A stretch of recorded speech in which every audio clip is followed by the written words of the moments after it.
금융당국이 미국에 상장된 비트코인 현물 ETF 투자를 금지하면서 논란이 일고 있습니다. 국내 투자자들이 반발하고 있지만 허용될 가능성은 크지 않은 것으로 분석됩니다. 오리온 그룹이 레고캠 바이오를 인수하고 바이오 사업 강화에 나섰습니다.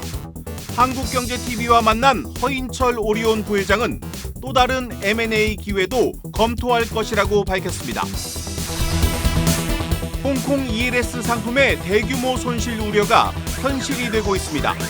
홍콩 증시가 급등하지 않는 한 상반기에만 5조 원대 손실이 발생할 것이란 전망이 나오고 있습니다.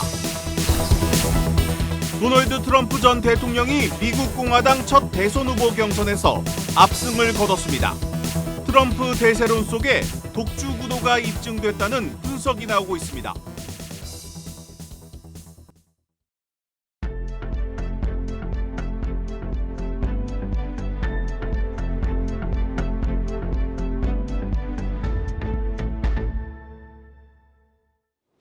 뉴스 플러스 시작합니다. 정부가 미국에 상장된 비트코인 현물 ETF에 대한 투자를 금지하면서 논란이 일고 있습니다. 이 변동성이 큰 비트코인 상품 투자를 허용하면 자칫 금융회사의 건전성까지 악화될 수 있다는 게 정부의 입장입니다. 하지만 국내 투자자들은 반발하고 있습니다. 이 쇄국 정책이라는 말까지 등장했지만 이른 시일 내에 거래가 허용될 가능성은 크지 않아 보입니다. 첫 소식 이민재 기자입니다. 금융당국이 미국에서 거래를 시작한 비트코인 현물 ETF에 대한 투자에 제동을 건 이유는 크게 두 가지. 지난 2017년 정부가 투기 방지 등을 이유로 금융사의 가상자산 보유, 투자 등을 금지하겠다는 입장을 밝힌 이후 그 기조가 유지되고 있는 점이 영향을 줬습니다. 또 하나는 법상 ETF의 기초가 되는 자산에 비트코인이 포함되지 않는 점 때문에 국내 증권사의 투자 중개를 막은 겁니다. 자금 유출 방지와 투자자 보호를 위해 신중하게 검토하겠다는 게 금융당국의 입장입니다.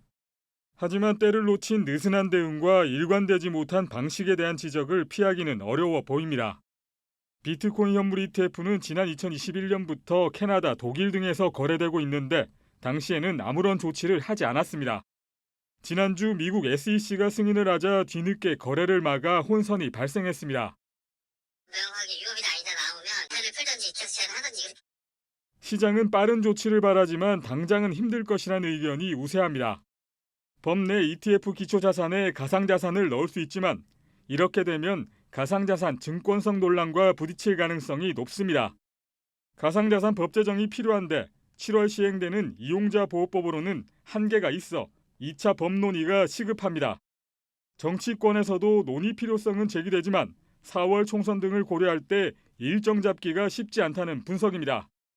우리나라가 좀 약간 늦은 감은 있지만 지금이라도 이런 부분을 빨리 협의해서 투자자들이라든가 시장 활성화에 좀 더 도움이 될 수 있게끔 현물 ETF를 시행하는 게 바람직해 보입니다. 이더리움 현물 ETF가 연내에 등장할 것이란 전망이 나오는 가운데 당국이 늑장 대응이라는 비판에서 벗어날 수 있을지 관심이 쏠리고 있습니다. 한국경제TV 이민재입니다.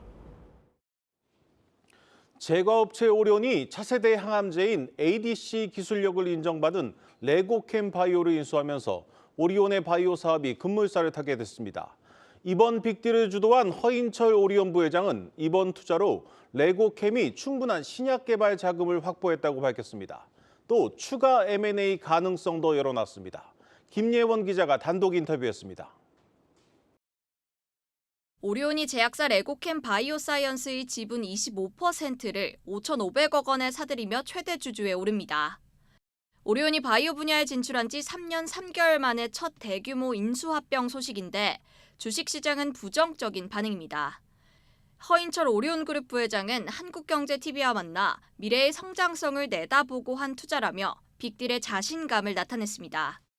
미래에 5년 후, 10년 후를 내다보고 바이오 사업을 투자를 하는 거니까 저는 나름대로 그 성공 가능성이 전부 높은 사업들이라고 봅니다. 이미 한국에서 검증이 되거나 혹은 빅파마들이 인정을 하는 사업들이니까 그런 면에서 시간이 지난다면은 오리온의 어떤 가치에 큰 어떤 기여를 할 수 있다. 허 부회장은 레고캠 바이오에 대해 글로벌 빅파마들이 공인하는 ADC 신약 개발 회사라고 설명했습니다. 레고캠은 현재까지 약 8조 7천억 원에 달하는 기술 수출 계약 13건을 맺었고 최근엔 글로벌 제약사 얀센과 2.2조 원 규모의 기술 수출을 성공시켰습니다. 허브 회장은 ADC 시장의 성장성과 시장성에 주목했다고 강조했습니다. 지금 1세대 항암제나 이런 게 굉장히 인체에 많은 피해를 주고 있으니까 ADC로 갈 수밖에 없을 겁니다. 기존에 개발되어 있는 항암제를 항체 항원을 붙여가지고 표적 항암제로 만드는 거 아닙니까? 그러면은 이 기존에 있는 항암제를 이용해가지고 파이프라인을 여러 개 만들 수 있는 그런 사업이거든. 그러다 보니까 사업의 기회가 많죠.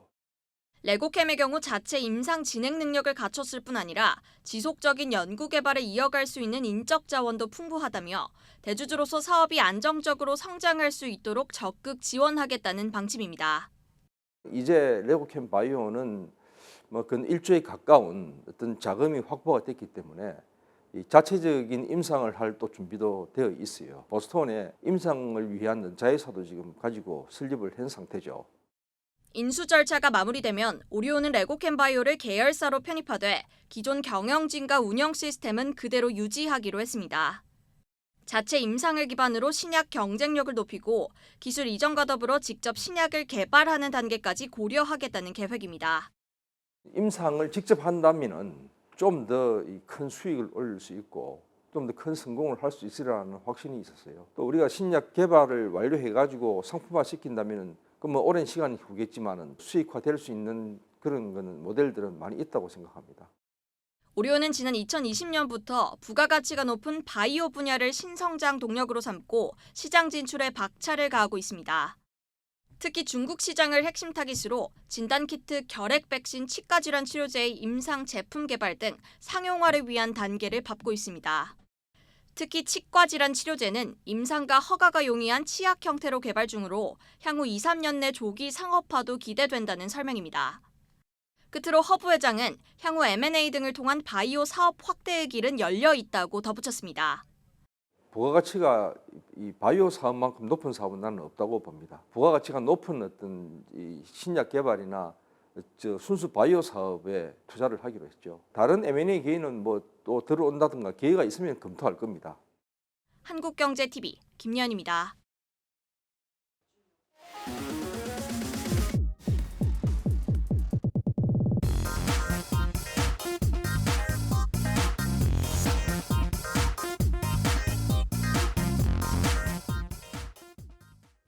이슈 플러스입니다. 홍콩 H지수를 기초로 한 주가 연계증권 ELS 상품의 대규모 손실 우려가 현실이 되고 있습니다. 홍콩 H지수가 급등하지 않는 한 올해 상반기에만 손실액이 5조 원대에 달할 것이란 암울한 전망이 나오고 있는 상황입니다. 먼저 ELS 가입 시점에 따라서 현재 상황이 어떻게 다른지부터 짚어보겠습니다. 박승환 기자입니다.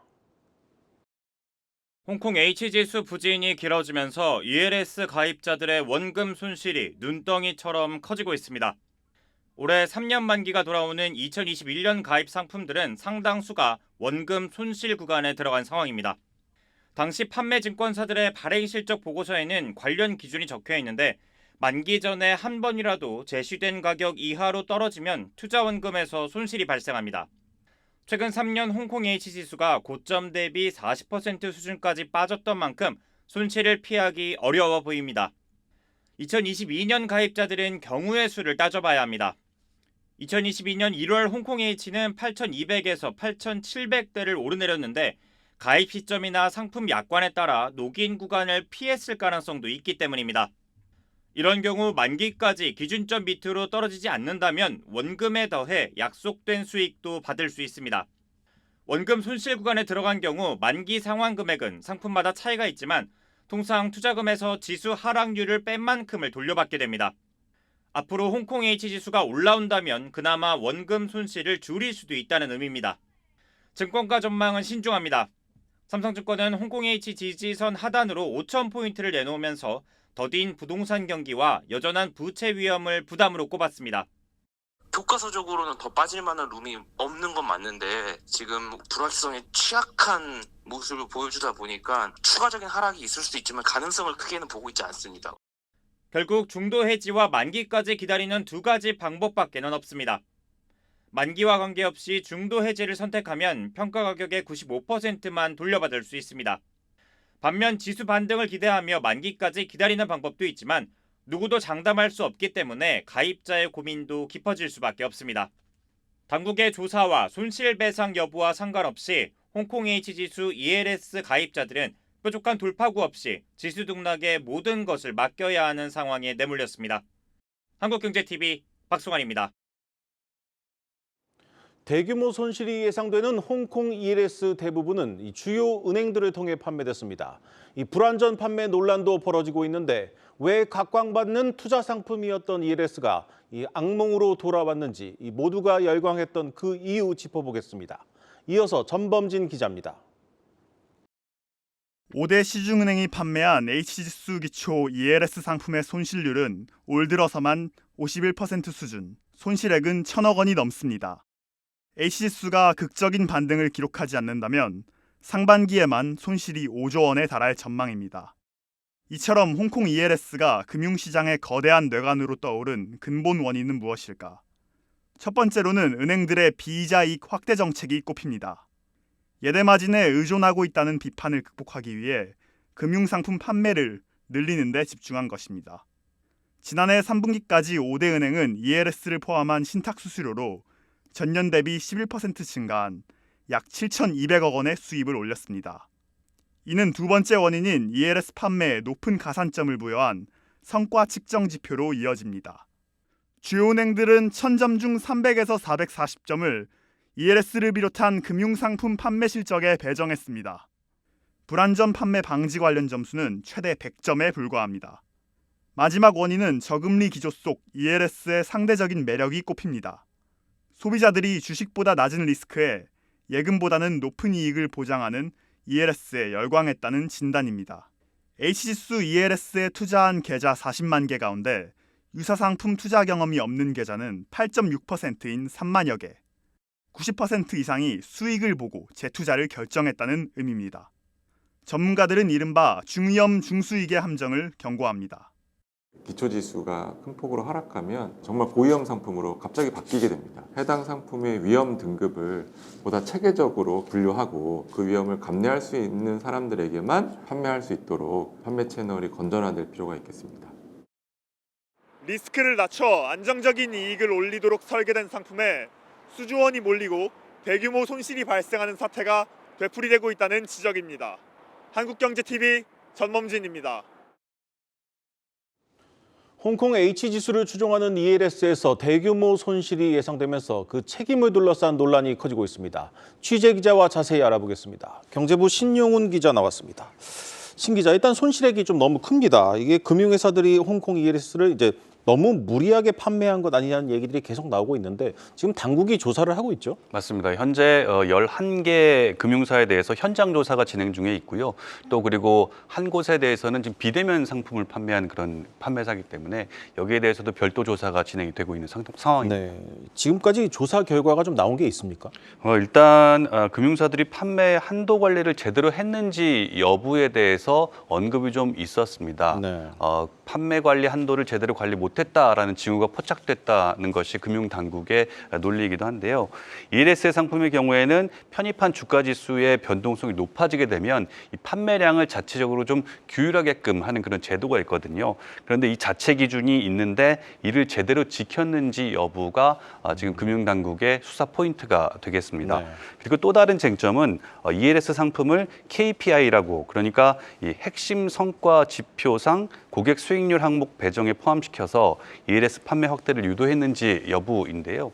좀 더 좀 쉽게 설명을 해드리면 직원들 성과를 평가하는 기준에 ELS 같은 고위험 상품군을 넣어서 이 실적에 반영을 했는지 여부를 들여다보겠다라는 것이 두 번째 쟁점이라고 보시면 됩니다. 네, 이 불안전 판매 사실이 뚜렷한 경우를 제외하면 열심히 상품을 판 은행이나 직원들 그리고 수익을 좀 내겠다고 뛰어든 투자자들 모두 좀 억울한 측면이 있겠습니다. 근데 과거에도 이런 대규모 손실이 난 경우가 있었습니까? 사실은 없었습니다. 주요 은행 자료를 좀 집계를 해봤는데요. 네. 지금처럼 ELS 상품의 수익률이 마이너스로 꺾인 적이 없었다고 합니다. 대부분 이제 수익이 났었는데 은행들 입장에서는 비이자이 강화 차원에서 고객과 좀 윈윈할 수 있는 상품이었던 셈이죠. ELS 상품 자체가. 네. 그렇기 때문에 이걸 많이 팔면 우리 실적에도 좋고 은행 고객들에도 좋으니까 윈윈하자는 전략에서 많이 팔았는데 이게 화살로 돌아온 케이스가 돼서 좀 억울하다라고 볼 수가 있겠고요. 네. 또 그동안 플러스 수익률로 조기 만기나 만기 상환된 경우가 대부분이었기 때문에 투자자들 입장에서도 상대적으로 안정적이면서도 수익률을 가져갈 수 있는 그런 상품으로 꼽혔었습니다. 네. 이 같은 입소문의 고객들도 은퇴자금이라든가 목돈을 계속해서 재가입해서 맡기는 경우가 상당히 많았는데 실제로 이제 주요 시중은행들 홍콩 H지수 추종 ELS 상품 재가입률을 보면요. 80%가 재가입을 했습니다. 10명 중에 8명이 한 번이든 두 번이든 재가입을 한 상황이고요. 네. 또 그리고 고령층들 65세 이상 투자자가 4명 중에 1명을 차지했거든요. 그만큼 은퇴 자금을 좀 더 안정적이면서도 높은 수익률인 ELS 상품을 넣고자 하는 분들이 많았다라고 볼 수가 있습니다. 네. 네, 이 불안전 판매 여부는 이제 결국 이제 금융당국 조사가 끝나야 좀 확인이 될 텐데 좀 어떻게 결론이 날 것으로 예상됩니까? 오늘 이제 금융당국 고위 관계자 통화를 좀 해봤는데요. 네. 지금 조사가 한창 진행 중에 있는 상황이어서 뭐 책임 소재의 문제라든가 손실 부분에 대해서는 아직까지 얘기를 해줄 수가 없다. 어떻게 손실을 만회할지 부분, 네. 또 손실 부분을 누가 책임져야 될지 부분도 아직 얘기할 수 없는데 앞으로 좀 더 이 수사가 이 검사가 진행된 이후에나 얘기할 수 있다라고 얘기를 했습니다. 지금 현장 조사가 지난주부터 본격적으로 시작이 됐거든요. 아직 한 일주일 정도밖에 안 지난 상태이기 때문에 지금 결과를 좀 예단하기 이릅니다.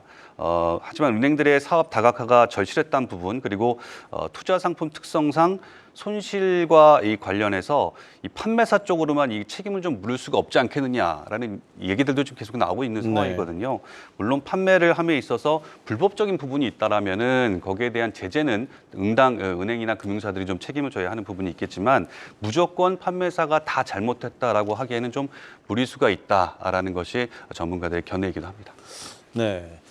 그런데 해외에도 우리와 같은 ELS 상품이 있는데 유독 우리만 이런 대규모 손실 사태에 직면한 것 같습니다. 이 위험한 금융 파생 상품을 너무 쉽게 판매할 수 있도록 했기 때문이 아닌가 싶습니다. 이 미국의 경우는 지난 2008년 금융위기 이후에 이런 파생 상품 판매에 대한 규제를 대폭 강화했다고 합니다. 이 자세한 내용은 박찬휘 기자가 정리했습니다.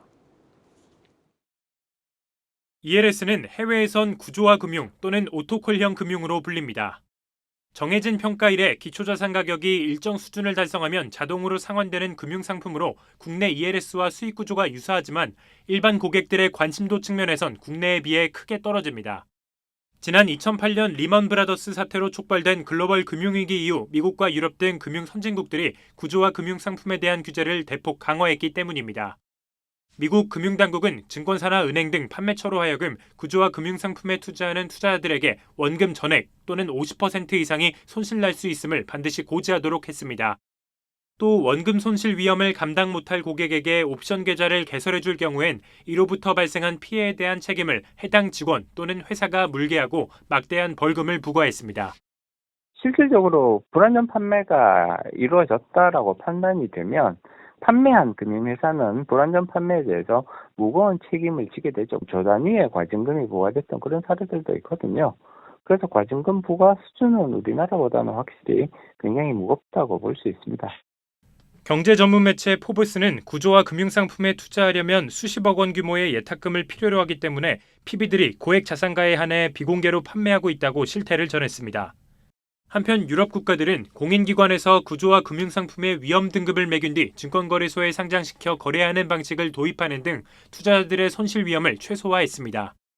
주로 원금 보장형 또는 부분 보장형 상품이 상장되며 증시에 상장된 상품의 특성상 환매가 용이하고 거래 정보도 투명하게 공개되기 때문에 불안전 판매의 가능성이 대폭 낮아졌습니다. 현재 유럽 주요국 증권거래소에는 200만 개 이상의 구조화 금융상품이 상장돼 있지만 우리나라의 홍콩 ELS 사태 같은 대규모 손실 사태는 발생하지 않고 있습니다.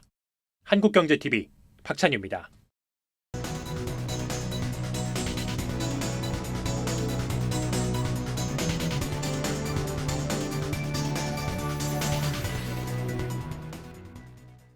마켓플러스입니다. 우리 증시 어제 소폭 반등하더니 다시 미끄러졌습니다. 오늘은 2,500선이 깨졌는데요. 결국 오늘 코스피와 코스닥 지수 모두 파란불이 켜졌습니다.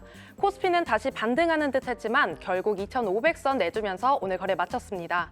올 들어 이 거래일을 제외하고 하락세를 면치 못하는 상황인데요. 이 외국인과 기관의 쌍끌이 매도세로 지수의 하방 압력이 커진 것으로 풀이됩니다. 전 세계 주요 지수와 비교해보면 코스피 지수가 올 들어 마이너스 6%로 최하위권을 기록했는데요. 이 홍콩 항생지수 다음으로 낙폭이 큰 겁니다. 일본 증시가 연일 상승하면서 최고치를 찍는 것과는 대조적인 모습인데요. 증권가에서는 이 금리 인하 기대감으로 지난달 주가 상승 랠리가 과도했다고 분석합니다. 국내 주요 기업들의 실적이 부진한 점도 이유로 꼽았는데요.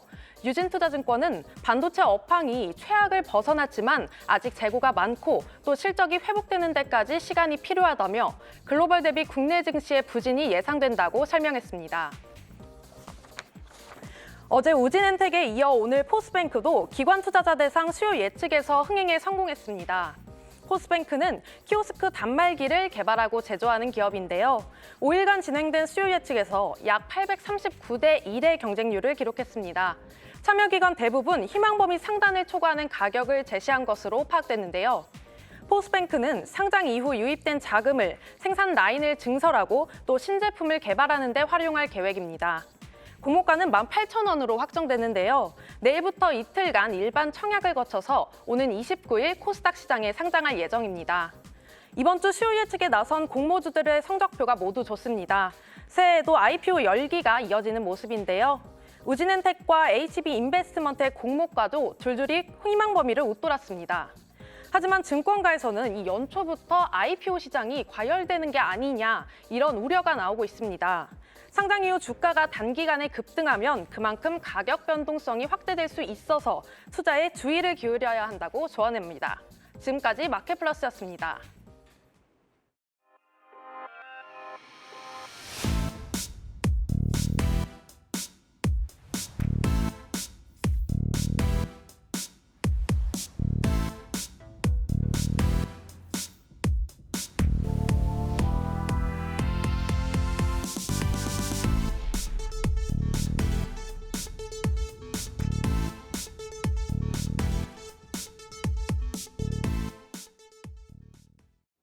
유럽과 아시아를 잇는 주요 해상 교역로인 홍해가 막히면서 이 공급망 위기 속에 세계 경제가 불안해하고 있습니다. 특히 국제 유가가 다시 꿈틀거리면서 물가 불안에 대한 우려가 나오고 있습니다. 김채영 기자입니다. 사우디아라비아와 이집트를 각각 동서쪽에 둔 가늘고 긴 모양의 바다 홍해. 세계 해상 컨테이너 물류의 10%가 이곳을 통과하고 있습니다. 우리나라의 경우 물동량의 16%와 원유 수입의 72%를 각각 담당하는 항로로 잘 알려져 있는데 예멘 후티 반군이 홍해 선박을 공격하면서 상황이 꼬였습니다. 글로벌 해운사들이 위협을 피하기 위해 항로를 아프리카 대륙 최남단으로 틀면서 운항 시간이 늘고 운임도 폭등한 겁니다. 지난해 하반기 안정됐던 국제유가도 다시 꿈틀하고 있습니다. 지난달 13일 배럴당 71달러까지 떨어졌던 두바이유 가격은 최근 80달러 안팎에서 등락을 거듭하고 있습니다. 주요 투자은행들은 브렌트유 전망치 평균을 올해 80달러 중반대로 보고 있습니다. 지난해 국제유가 안정화로 올해 물가가 2% 초반대로 내려올 것으로 기대했던 정부도 당혹스러운 상황입니다. 정부는 올해 국제유가를 배럴당 70에서 80달러로 전망했는데 홍해 사태로 하반기엔 85달러까지 오를 수 있다는 전망이 나와 정부의 통제가 어려울 수 있다는 분석입니다. 전문가들은 국제유가가 정부의 예상을 넘는 수준까지 상승할 경우 기름값이 오르는 것은 물론 가스, 전기료 인상 압박이 커질 수 있어 물가 안정 기조의 발목을 잡을 수 있다고 우려합니다. 만약에 확전이 이제 우려스러운 상황으로 좀 전개가 된다 그러면 산유국의 공급량 차질로 인해 가지고 국제유가가 상당히 조금 많이 출렁거릴 것 같아요. 석유 원유 베이스로 해가지고 생산하는 제품들이 많기 때문에 또 생산자 물가 중심으로 가격이 많이 좀 오를 것 같아요. 홍해 사태가 길어지면 국제유가와 운임비 상승으로 이어져 국내 수입 물가를 자극할 수 있어 정부도 발빠르게 대처에 나섰습니다. 이번 주부터 유럽 노선에 임시 선박 4척을 신규 투입하고 수출 바우처 국제 운송비 지원 한도를 운임 상승 추이에 따라 상향하는 등 중소기업 물류비 지원을 강화하겠습니다. 한국은행은 홍해 문제가 당장 수출입과 물가에 크게 영향을 미치지는 않을 것으로 보고 있습니다. 다만 대외경제 불안 리스크가 완화됐다는 기존 스탠스를 바꿔야 할 처지에 놓여 다음 달 수정 경제 전망 발표에 관련 입장이 담길 것으로 보입니다. 한국경제TV 김채영입니다. 오늘 준비한 뉴스 플러스는 여기까지입니다. 오늘도 함께해 주신 여러분 고맙습니다.